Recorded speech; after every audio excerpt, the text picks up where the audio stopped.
Nyonya Koni Lomban Raung akhirnya memenuhi panggilan kedua pihak Kejaksaan Negeri Bitung. Koni tiba di kantor Kejaksaan Negeri Kota Bitung pada Selasa 2 Maret 2021. Terpantau, Koni datang menggunakan mobil expander berwarna dark silver bernomor polisi DB 1059CG didampingi salah satu ajudannya. Koni tiba di kantor Kejaksaan Negeri Bitung sekitar pukul 11:18 waktu Indonesia Tengah. Saat tiba, Koni langsung masuk ke ruangan kaur perlengkapan Kejaksaan Negeri Kota Bitung. Istri Wali Kota Bitung ini terlihat datang dengan mengenakan kemeja putih lengan panjang dan celana panjang hitam serta memakai masker berwarna putih. Saat disapa sejumlah awak media yang sudah dari pagi menunggu kedatangannya itu, Koni enggan menjawab dan terlihat terburu-buru masuk ke dalam ruangan.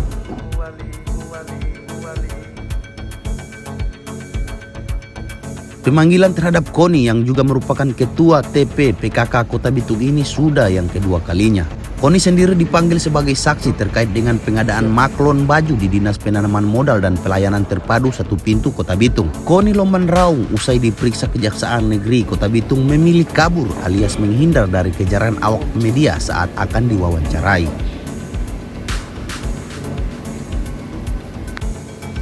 Kurang lebih 3 jam diperiksa, Koni terlihat keluar dari ruangan Kajari Bitung Prengkison sekitar pukul 13:38 waktu Indonesia Tengah. Sayangnya saat akan diwawancarai awak media, Ketua TP PKK Kota Bitung ini memilih menghindar dan terlihat sedikit berlari masuk ke mobilnya yang terparkir di bagian belakang kantor Kejari Bitung. Namun berbeda dengan Koni, Pinkan Palendeng, salah satu saksi yang dipanggil pihak Kejaksaan Negeri Kota Bitung, malah terlihat sumringah usai memberikan keterangannya kepada pihak Kejaksaan Bitung. Pinkan terlihat sesekali tertawa dan bercanda dengan sejumlah awak media yang sedari tadi menunggunya. Dia bahkan terlihat asik dan tanpa beban ketika memberikan jawaban atas pertanyaan yang dilontarkan wartawan kepadanya. Kepada awak media, Pinkan mengatakan dirinya datang memenuhi panggilan Kejari Bitung sebagai saksi atas kasus dugaan korupsi di Dinas Penanaman Modal dan Pelayanan Terpadu Satu Pintu Kota Bitung. Sudah Bu, sudah lalu semua. Saksi. Waktu itu masih di mana Kote Bu? Kabit apa? Kabit apa Kote? Kabit Sipro. Sipro, oke. Jadi apa Kote itu Sipro? Informasi dan promosi. Oh iya. Jadi Ibu tidak tahu menawai dengan kasus ini? Berapa pertanyaan? Sedikit cuma 5 Kang. Ini suka berapa dong? Tanya apakah kenal? Kenal, oh. Bapak ini apa? Kenal yang Pak Handri Tirayo? Ya iyalah. Oh, kadis ke tuh? Bu, ini so yang berapa? Ini yang suka berapa Kote? Ketiga Kang. Oke, siap. Oke, tetap semangat Bu. Berapa toh?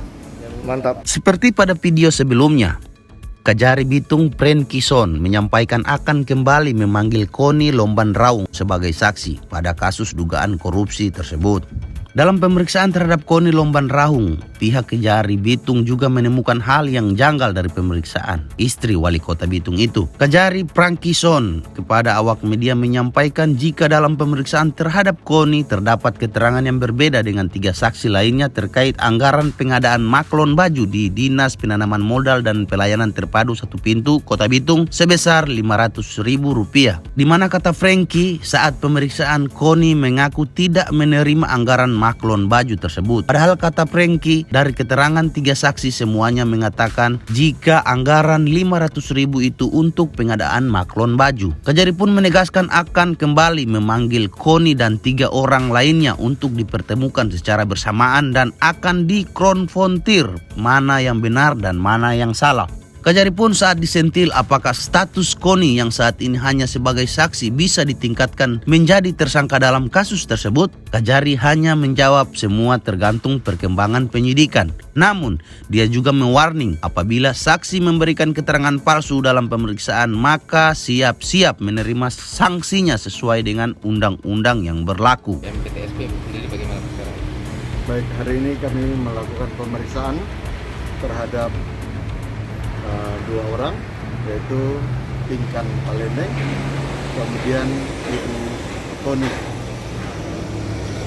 Sebagai apa mereka, Pak? Semuanya sebagai saksi. Akan ditingkatkan, Pak?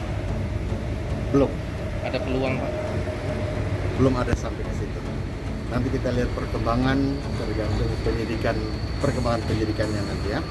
Aliran yang ke Ibu Koni berapa Pak? Itu biaya maklon, maklon baju. Tadi keterangan ibu bahwa ibu tidak menerima maklon baju itu. Sementara keterangan dari tersangka HT, kemudian keterangan dari Pinkan Palembang, keterangan dari Titi Bendahara, ketiga orang saksi ini mengatakan uang 500.000 memang digunakan untuk membuat maklon baju, itu. Sehingga kami nanti akan melakukan pemanggilan lagi terhadap 4 orang ini di waktu yang bersamaan untuk dilakukan konfrontasi. Keterangan 3 orang ini sama, sementara keterangan ibu berbeda. Kita akan panggil semua duduk bersamaan dan dikonfrontir mana yang benar, mana yang salah. Seperti itu. Pak, jika memberikan keterangan tidak benar Pak, adakah sanksi Pak? Dalam Undang-Undang Tindak Pidana Korupsi ada sanksi. Bisa dijerat Pak dengan Undang-Undang anti korupsi Pak? Nanti tinggal lihat perkembangannya ya.